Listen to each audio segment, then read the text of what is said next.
Oi, gente! No Show Business de hoje, o tema é tecnologia e transformação digital. Para uma conversa sobre esse assunto, está conosco Tânia Cosentino, presidente da Microsoft Brasil.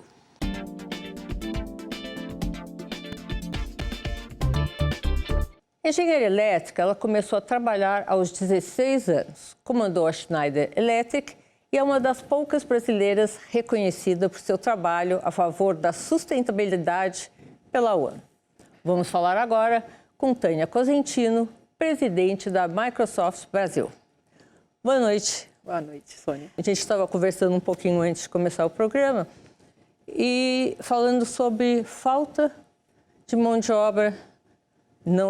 Eu sei que esse não é o único setor onde falta mão de obra, mas o de tecnologia, realmente o gap é grande. Como é que é isso para vocês?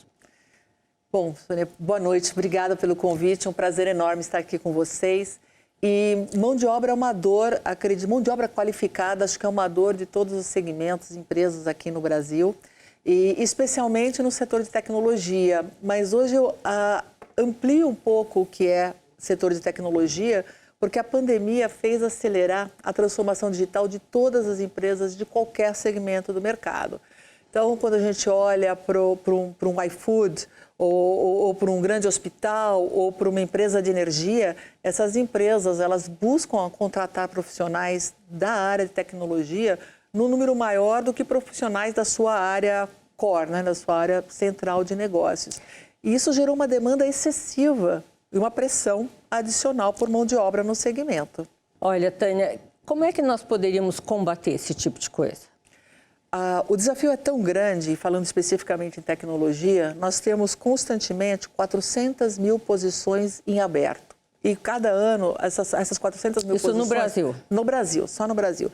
E a cada ano se somam 40 mil posições, porque formamos menos profissionais do que precisamos. Você está contando só com a Microsoft ou com o setor? O mercado, esse é um dado da Brascom, que é a Associação Brasileira das Empresas de Tecnologia e Comunicações. Então, nós temos um gap, porque chamamos gap de mão de obra de 400 mil profissionais e, adicionalmente, formamos uma média de 46 mil profissionais de tecnologia todos os anos e a demanda do mercado é maior, é superior a 70 mil. Esses dados são pré-pandemia, estamos concluindo o estudo agora pós-pandemia, porque só piorou. Porque a demanda foi maior. Vocês acreditam que piorou? Piorou, porque as empresas adotaram a tecnologia como uma forma de continuidade dos negócios. Então, toda aquela transformação digital que estava no plano estratégico, ela foi para a ação. E isso demandou por um volume de profissionais bastante elevados. O que está acontecendo é uma grande... os profissionais estão circulando entre as empresas, o que não traz benefício para o Brasil. Porque tecnologia, ela pode acelerar, a adoção da tecnologia pode acelerar o crescimento econômico do Brasil. Isso promoveu um aumento de salários no setor? Sem dúvida. Cria-se uma inflação e, ao mesmo tempo, você retarda a adoção de tecnologia pelas empresas. E, como eu estava falando, a adoção de tecnologia pode trazer crescimento econômico. Nós temos um estudo, junto com a Frontier View, que diz que até 2030, se a gente fizesse uma adoção de inteligência artificial na maioria das empresas, isso poderia trazer um aumento do PIB de 1,8. Nossa! Ou, se fizermos adoção plena de tecnologia, de inteligência artificial, poderíamos crescer até 4 pontos percentuais no PIB. Isso é um estudo? É um estudo que a Microsoft patrocinou com a Frontier View. Tá. E esse estudo está disponível na internet. Então, o que eu preciso? Qual é o grande... Tu fala, fantástico, vamos adotar a tecnologia. Primeiro, temos que avançar, e a gente tem trabalhado muito com o marco da inteligência artificial, tem uma série de questões que estão sendo trabalhadas, e o Brasil está avançando, mas o grande bloqueio é a falta de mão de obra. E o problema é tão grande que ele não pode ser... Não tem expectativa que ele seja endereçado só pelo setor público, ele tem que ser endereçado também pelo setor privado. Você acha que o setor privado deveria investir mais em educação? Também em qualificação profissional, sim, porque também tem vários estudos que mostram que desde 2008 os investimentos na qualificação profissional dentro das empresas ele diminuiu bastante, diminuiu de forma significativa. Trabalhamos a educação de uma forma muito ampla, nós somos embaixadores do ODS 4, ODS, Objetivo do Desenvolvimento Sustentável número 4, que é a educação de qualidade para todos, e criamos, nesses últimos 2 anos, vários programas de qualificação em massa, porque o nosso problema é de milhões, não é um problema de milhares de pessoas. Então, nós criamos e lançamos, em setembro do ano passado, um programa em parceria com o LinkedIn para qualificar 25 milhões de pessoas no mundo, e baseados em que tipo de habilidade? Nas habilidades identificadas como gap no LinkedIn. Então, a própria estatística do LinkedIn determinou que algumas habilidades, e aí tem técnicas de venda, técnicas de negociação, gerenciamento de projetos, entre outras, e a gente lançou esse treinamento. Você pode revelar o montante que está sendo investido? Não posso falar de valores de investido, eu posso falar só de número de pessoas. Então, a gente lançou o programa para 25 milhões de pessoas no mundo, já mudamos, subimos a meta para 30 milhões de pessoas, e só no Brasil já temos mais de 3 milhões de pessoas envolvidas nesse curso. E fizemos também uma parceria com o CPEC, a Secretaria de Produtividade e Competitividade, dentro do Ministério da Economia, para levar as nossas trilhas de educação digital, desde letramento digital, porque eu ouço muita gente falar, eu sou um analfabeto digital. Isso não é um problema. Então, desde letramento digital, passando por linguagens de programação ou ciência de dados, levamos essas trilhas em português, gratuitamente, dentro da Escola do Trabalhador 4.0. E nós precisamos divulgar mais isso, porque nós queremos atingir 5 milhões de brasileiros. Isso é um treinamento para os nossos brasileiros e brasileiras. Tânia, explica para o nosso telespectador o que é Indústria 4.0. Bom, nós comentamos das revoluções industriais, a máquina a vapor, depois a máquina elétrica, primeira revolução industrial, máquina a vapor, depois a máquina elétrica, segunda revolução industrial. Terceira revolução industrial passa por toda a automatização, e eu vivi isso, que eu venho do ramo de automação, mas como eu disse anteriormente, levou mais de 30 anos para você poder automatizar os processos, e isso permitiu com que os profissionais fossem se ajustando ao longo da transformação. E chega agora uma nova revolução, que é a revolução provocada pela transformação digital. E atribuímos, né, essa revolução digital, chamamos de Indústria 4.0, que é uma nova transformação industrial, uma revolução industrial. E aí a Escola do Trabalhador 4.0, ela faz menção a preparar o profissional para essa indústria, para esse novo contexto. Eu acho que a grande pergunta é, dá tempo, enfim, da formação dos profissionais a acompanhar a evolução de mercado, mas você não vai responder agora. Eu vou te interromper só um pouquinho, tá? Ó, gente, no próximo bloco continuamos a nossa conversa com a presidente da Microsoft Brasil, Tânia Cosentino.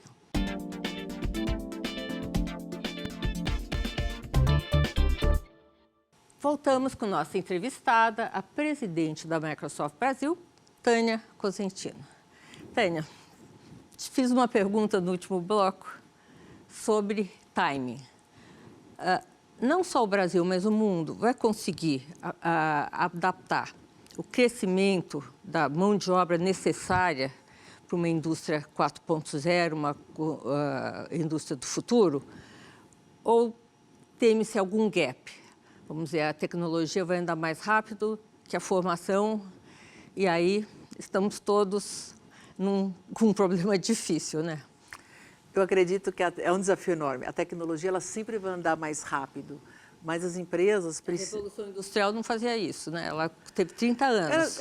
A tecnologia sempre esteve à frente dos profissionais, e isso desafiava a que a nossa formação fosse contínua. Eu acho que essa é uma grande mudança já do paradigma, que é a formação contínua do momento que você entra no mercado de trabalho até o seu último dia no mercado de trabalho, que a gente chama em inglês de lifelong learning, que é a nossa vida de aprendizado do início ao fim.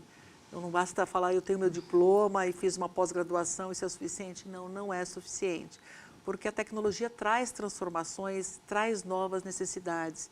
E nós vemos no mundo de personalização, de uma customização de soluções para atender os clientes, que realmente transforma a forma como você relaciona, como você usa a tecnologia, como você vende, como você compra, como você estuda. Então, a tecnologia sempre vai estar na frente, mas isso não deveria ser um obstáculo, talvez é a cenourinha que nós devemos perseguir. O que nós precisamos é nos estruturar, e aí a união do setor público e do setor privado é fundamental. O setor público é incapaz de resolver isso sozinho, e o setor privado já caiu a ficha do setor privado, que o setor público não consegue mesmo? Acredito que sim, mas o setor privado em lugar nenhum do mundo, porque o desafio é grande demais. Acho que os desafios do momento, de clima, os desafios que estamos discutindo tanto por causa da COP26, de educação, alguns desafios sociais, eles são grandes demais. E se nós quisermos endereçar esses desafios num espaço de tempo devido, né, curto, precisa do setor privado.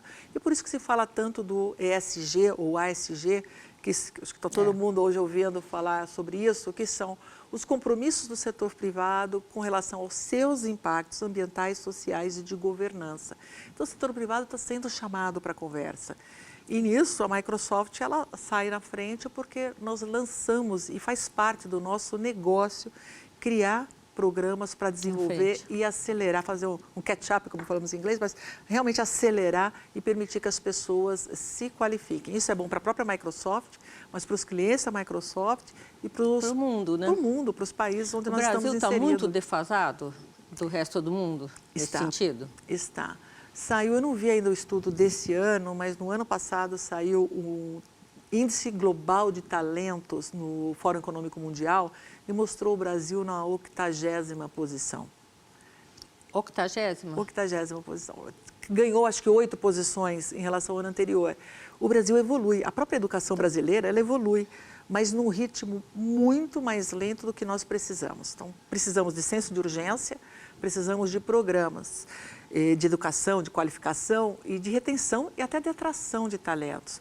Esse Índice Global de Talentos, quando nos coloca na 80ª posição, ele nos mostra a incapacidade do Brasil formar talentos, atrair talentos e reter talentos. Isso que eu ia te perguntar. Os talentos formados aqui estão indo embora.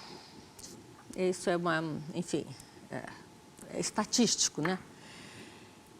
O que a gente podia fazer num curto prazo para reter esses talentos, num curto prazo? Bom, e agora eles vão embora virtualmente, porque você não precisa nem sair do Brasil para trabalhar para uma empresa no exterior. Essa é a vantagem, a beleza da transformação digital que permitiu que trabalhássemos de casa. Podendo frequentar todas as praias maravilhosas brasileiras e trabalhar. Clima do Brasil e trabalhar numa grande empresa no norte da Europa. Então, essa é uma vantagem que nós temos hoje como profissionais, como indivíduo, de poder escolher onde eu vou trabalhar. Então, o mundo hoje nos permite isso. O que eu tenho que fazer? Eu tenho que atrair o brasileiro a ficar. Mas, para isso, eu preciso mostrar potencial. O que retém um funcionário dentro de uma empresa e a mesma coisa que vai reter esse profissional no Brasil? É a possibilidade de crescimento dentro do país ou dentro da empresa. Toda razão.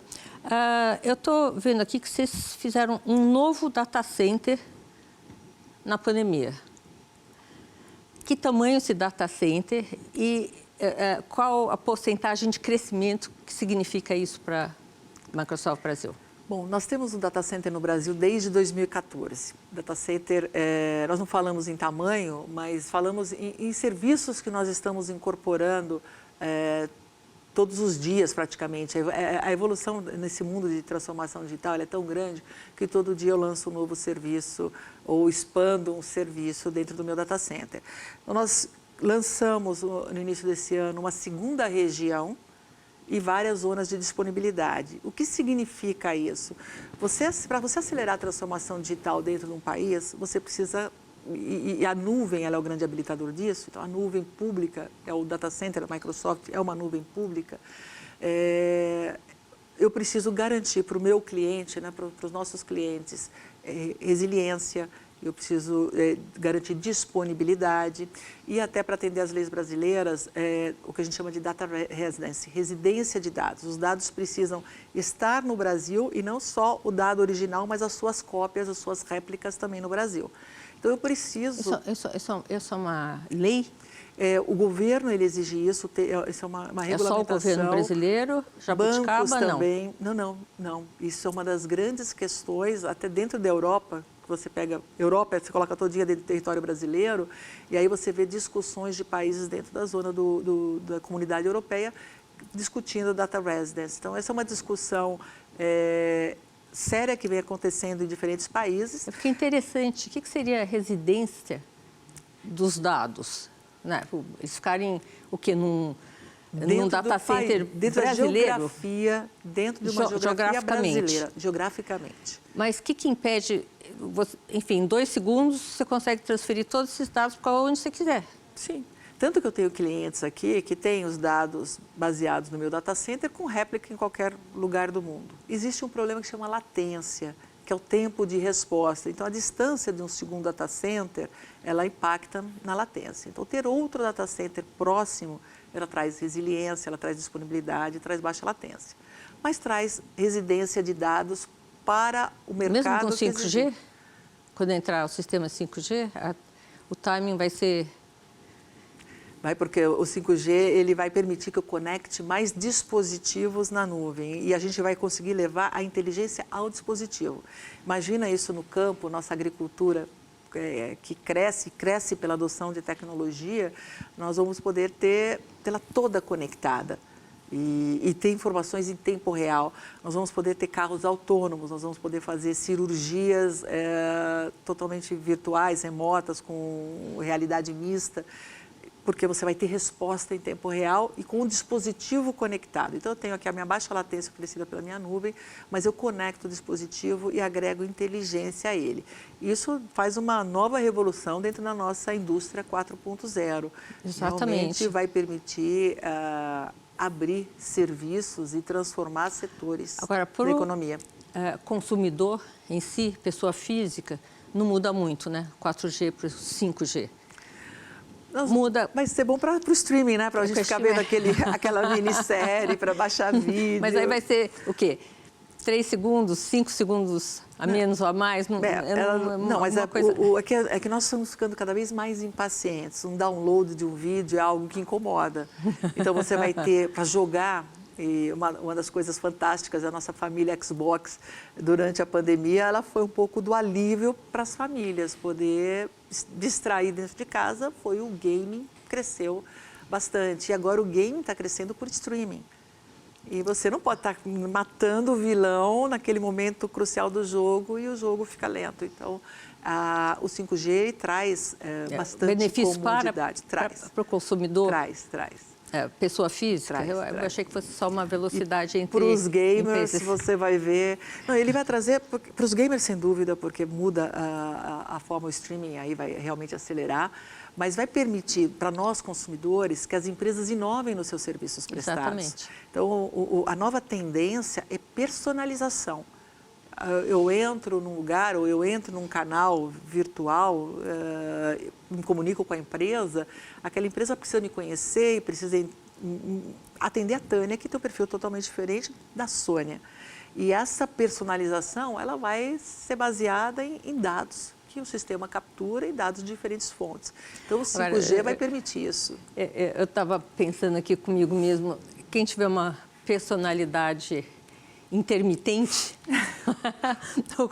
o bipolar vai ficar difícil saber o que gosta, o que não gosta, o computador... Mas o algoritmo, ele vai pegar a tendência que prevalece e vai conseguir... Essa é a beleza do algoritmo, se bem treinado, por isso que nós falamos tanto no uso ético da inteligência artificial, porque quando você treina o algoritmo, se você treinar com vieses, ele não vai refletir a Tânia, mas sim o viés de quem o programou. Exatamente. E esse é o grande risco que nós corremos também e precisamos trabalhar. E uma outra frente que a Microsoft ela atua bastante é a discussão da ética em inteligência artificial.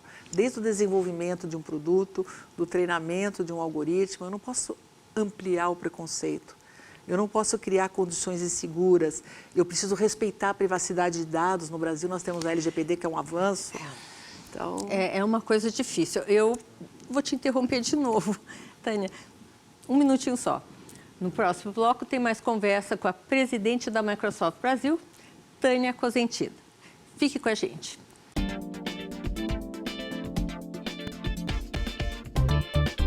Oi, voltamos com a nossa entrevistada, a presidente da Microsoft Brasil, Tânia Cosentino.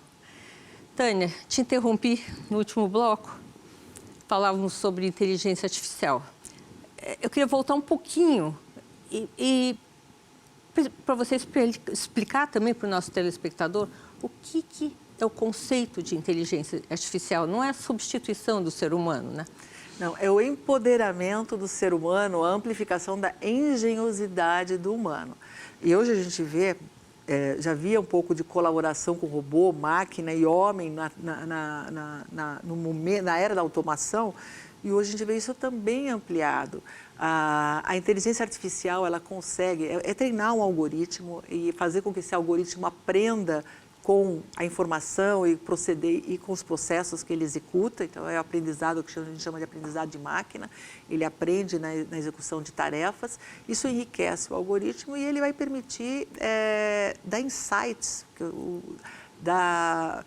apoiar na transformação de qualquer negócio. Então, isso é bastante poderoso. As geladeiras, por exemplo, estão previstas para fazerem reposição. Lista de compras. Lista de compras de coisas que você gosta. E se eu mudo de gosto? Eu aviso quem? Você não muda de gosto do dia para a noite. Será? Você vai começar. Você de novo, treinar o algoritmo para ele perceber os seus gostos, perceber, que eu mudo rápido. Perceber as suas tendências, perceber os seus movimentos. Porque eu fiquei pensando, como é que eu cancelo aquele suco de laranja que eu não gosto mais? Eles estão repondo. Mas você pode sempre falar com o algoritmo também. Você pode ir lá e treinar o algoritmo. Mas olha o que a gente tem hoje nos aplicativos de navegação. Você pode mudar de caminho. Pode, ele está sempre te dando a melhor opção. Ou ele te dá várias opções e vai dizer, você quer a mais curta, você quer a mais rápida, você quer que paga ou não paga pedágio.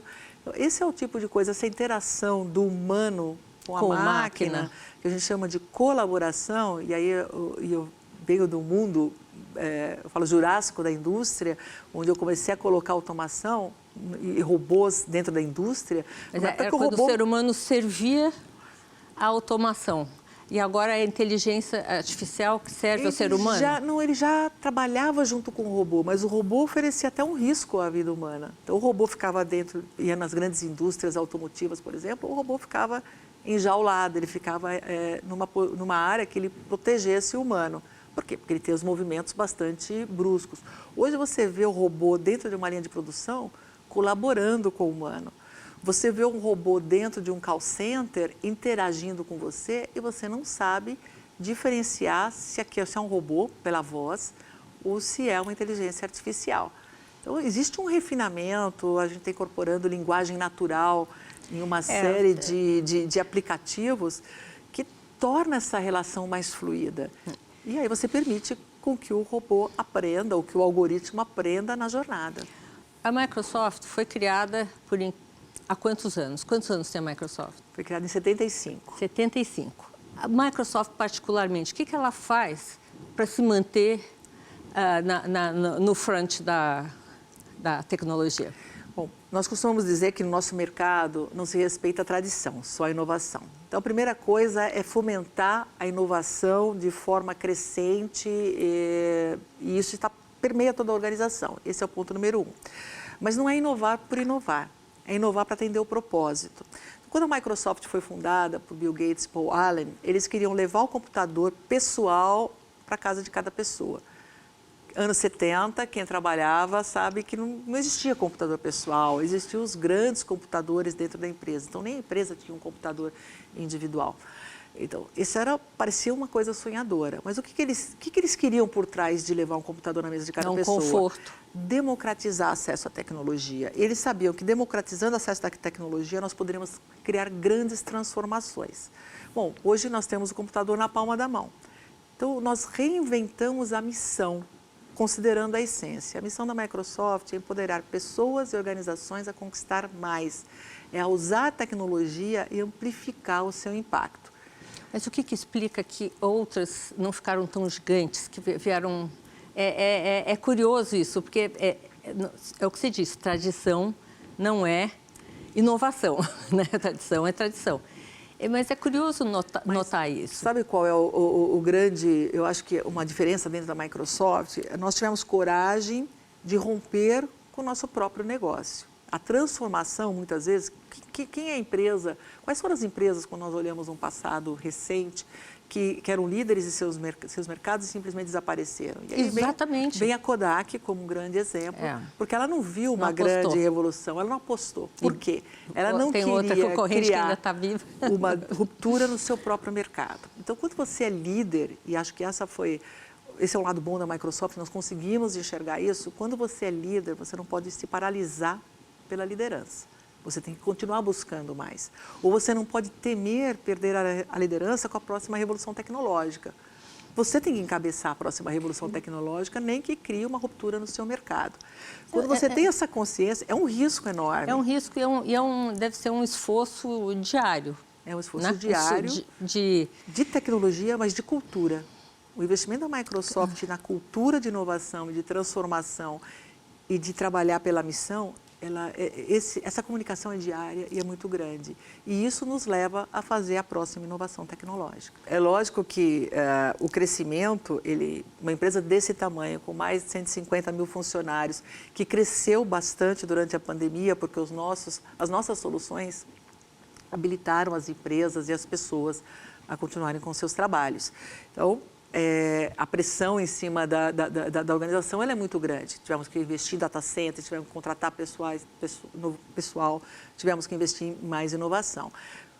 É lógico que a empresa tem muitos processos, governança, ter uma boa governança impõe processos pesados e, às vezes, nós concorremos com startups, pequenas e médias empresas de nicho. Isso faz parte. Aí vocês vão lá e compram? Não.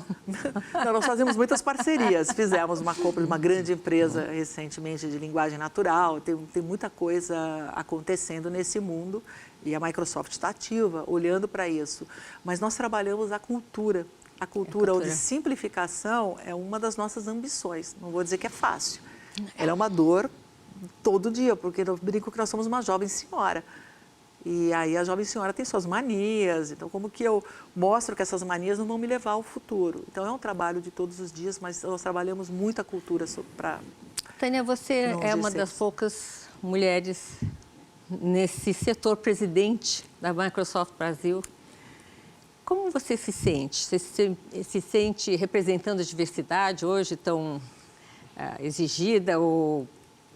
Você sentiu na sua carreira algum empecilho por você ser mulher?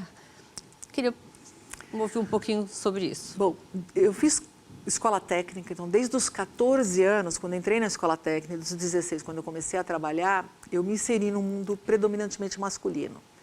E eu consegui superar os obstáculos que esse mundo me apresentou, por isso eu cheguei onde cheguei. A grande questão para mim ocorreu quando eu assumi a presidência da Schneider Electric Brasil em 2009. Que até então eu não prestava muita atenção no tema de gênero e nada tinha me barrado, então eu não dava muito valor para algumas questões.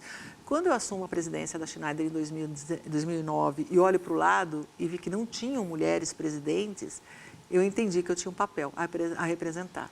E eu comecei a trabalhar não só dentro da empresa, mas fora, como embaixadora, primeiro da diversidade de gênero e depois abracei outros pilares e hoje eu trabalho muito em diversidade de raça, de pessoas com deficiência, pessoas LGBTQIA+, até de idade, porque eu saio da Schneider aos 54 anos para 55 e sou contratada para presidente de uma líder. Então, mulher, 50, quase 55 anos, para trabalhar. Ai, conta o seu segredo aqui para a gente.